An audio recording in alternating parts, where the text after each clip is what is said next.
Muy buenos días, el tema de hoy es probados. Vamos al libro de 2 Timoteo 2, 14 al 16. Recuérdales esto, exhortándoles delante del Señor a que no contiendan sobre palabras, lo cual para nada aprovecha, sino que es para perdición de los oyentes. Procura con diligencia presentarte a Dios aprobado, como obrero que no tiene de qué avergonzarse, que usa bien la palabra de verdad, mas evita profanas y vanas palabrerías, porque conducirán más y más a la impiedad. Probados. A veces que usted y yo tenemos que ser probados. Es como cuando usted entra a una empresa y usted tiene que pasar una prueba. Si usted pasa esa prueba, podrá ser contratado dentro de esa empresa para el cargo asignado, para el cargo por el cual usted está aspirando.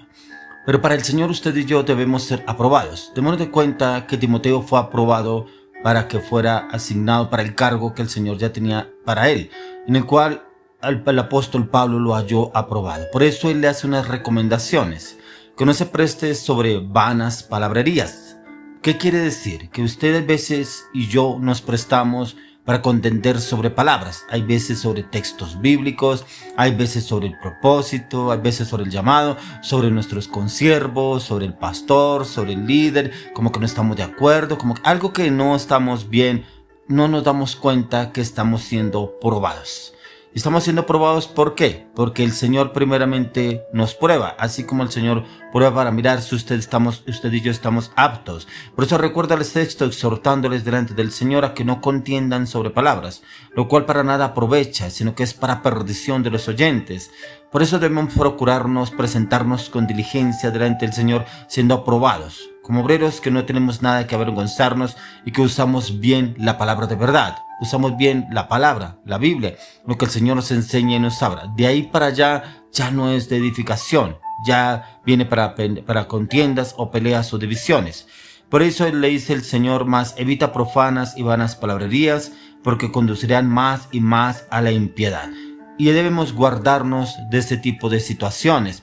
A veces nos prestamos para murmurar, para criticar, para lo de la iglesia, criticar sobre los pastores, los líderes, los consiervos. No estoy de acuerdo en lo que dijeron. Muchas cosas que se pueden presentar, pero en usted y en mí está en primeramente obedecer lo que el Señor nos manda.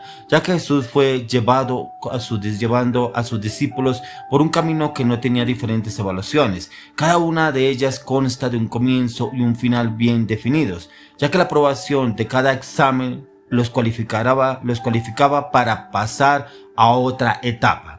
Un ejemplo claro lo podemos encontrar en la palabra en Pedro.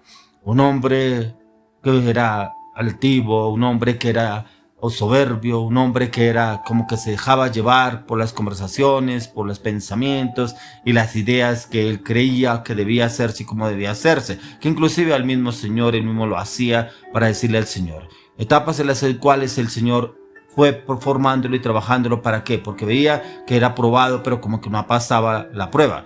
Muchos podemos aprender de este hombre, de Pedro, pero resaltamos de él una lección, la capacidad de humildad que tuvo para ir aprobando cada fase, la preparación y avance como siervo, como discípulo de nuestro Señor Jesucristo. Y esto lo podemos encontrar en Mateo 16:23.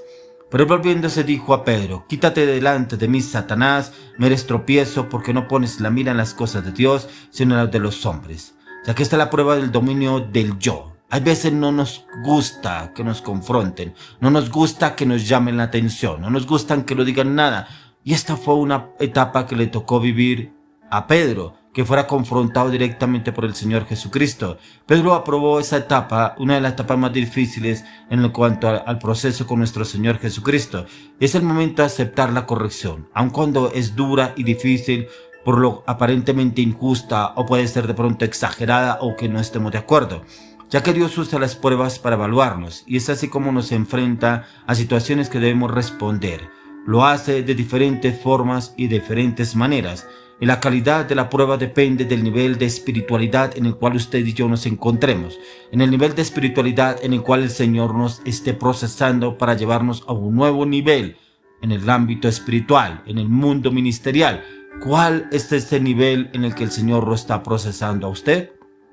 ¿Cuál es el paso que de pronto como que avanza pero retrocede dos? ¿Qué es lo que está pasando que pronto a veces no lo aceptamos? Él usa las pruebas para edificarnos y fortalecernos en nuestro carácter. y no para desalentarnos ni hacernos daño. Dios prueba nuestras motivaciones, Él expone nuestras debilidades, nos hace a veces crecer en cada situación, en cada prueba, en la fe. Porque la fe tiene que ser probada. Y hay situaciones en que usted y yo estamos siendo probados. Pero estamos siendo probados porque el Señor, la palabra de Dios dice que Él todo lo prueba. Y hay diferentes métodos para probarnos.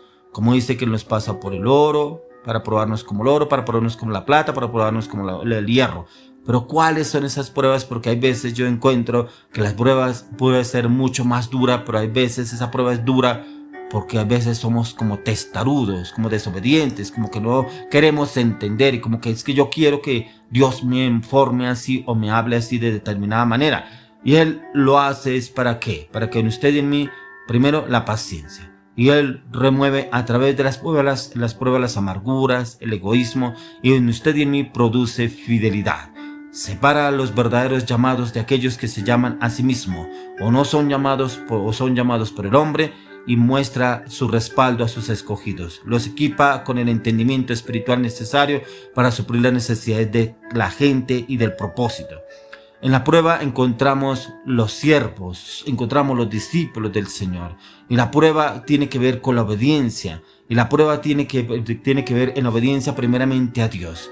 Segundo, a la autoridad que el Señor ha puesto bajo ese cargo o esa dirección a dirigir, ¿cierto? Y en la obediencia a hombres de Dios. Dios usa hombres que Él mismo levanta por su gracia para que lideren la vida de los discípulos.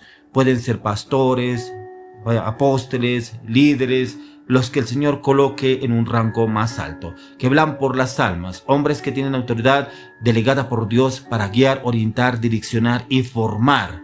¿Por qué? Porque si usted y yo nos sujetamos a esa autoridad puesta por Dios, podemos surgir más fácilmente para el propósito del llamado en el cual el Señor nos ha escogido a usted y a mí. ¿Y es por qué? Por el propósito. El propósito es enseñar el principio de autoridad y sujeción. Aprender que esta libra al discípulo de tropezar con los obstáculos que los enemigos de Dios siembran en el camino de aquellos que anhelan y ejercen un ministerio, en el cual muchos se basan que no estoy de acuerdo, no me gusta, creo que no está haciendo las cosas como son, yo creo, Dios me habló, Dios me dijo. Hay veces nos creemos con autoridad de juzgar al pastor, al líder, al discípulo, a la persona que tenemos o estamos bajo esa cobertura, esa orientación, esa dirección. Pero no vamos a lo que el Señor está obrando en nuestras vidas, porque no nos gusta ser formados, no nos gusta ser probados. Y precisamente cuando usted y yo nos dejamos que seamos probados, automáticamente entra el enemigo. ¿Usted se imagina si el apóstol Pedro no se hubiera dejado formar por el Señor? Yo creo que hubiera pasado lo mismo que Judas. ¿Por qué? Porque aún así el Señor conocía el carácter de Pedro. Cuando el Señor le dice a Pedro que Satanás lo había pedido para zarandearos, pero como el Señor ya había rogado por él para que no se perdiese. Por eso cuando la tercera vez que cantó el gallo, él cayó en cuenta que el Señor ya le había dicho lo que iba a pasar. Pero cómo él hace y automáticamente se arrepiente de lo que había hecho y cómo el Señor ya se lo había advertido. ¿Por qué? Porque el Señor ya había rogado por él. O sea, fue probado. Pero fue probado con diligencia y con obediencia, que en un comienzo no le gustó. Pero ya cuando cayó en cuenta, obedeció. Y fue un hombre muy usado por Dios, que lo vemos en Hechos 2, cómo se levantó y habló con denuedo de la palabra. Y se ganó más de 5,000 personas para Cristo. Pero yo quiero hacer una pregunta. ¿Será que usted y yo estamos siendo probados en la misma situación varias veces? Porque aquí en la palabra no encontramos que varios hayan sido probados en lo mismo. ¿Por qué? Porque hay veces cuando una persona es probada en lo mismo es porque no ha entendido, porque ha hecho su voluntad, porque el yo le gana. Pero hoy yo quiero orar y yo le quiero pedir al Señor que usted y yo, si hemos sido probados o si estamos siendo probados, que le pidamos orientación y dirección al Espíritu Santo de qué modo debemos obrar, actuar, hablar y ejecutar todo lo que el Señor tiene para usted y para mí, y ser diligentes y obedientes para poder pasar esa prueba en excelencia, en el nombre de Jesús. Amén y amén.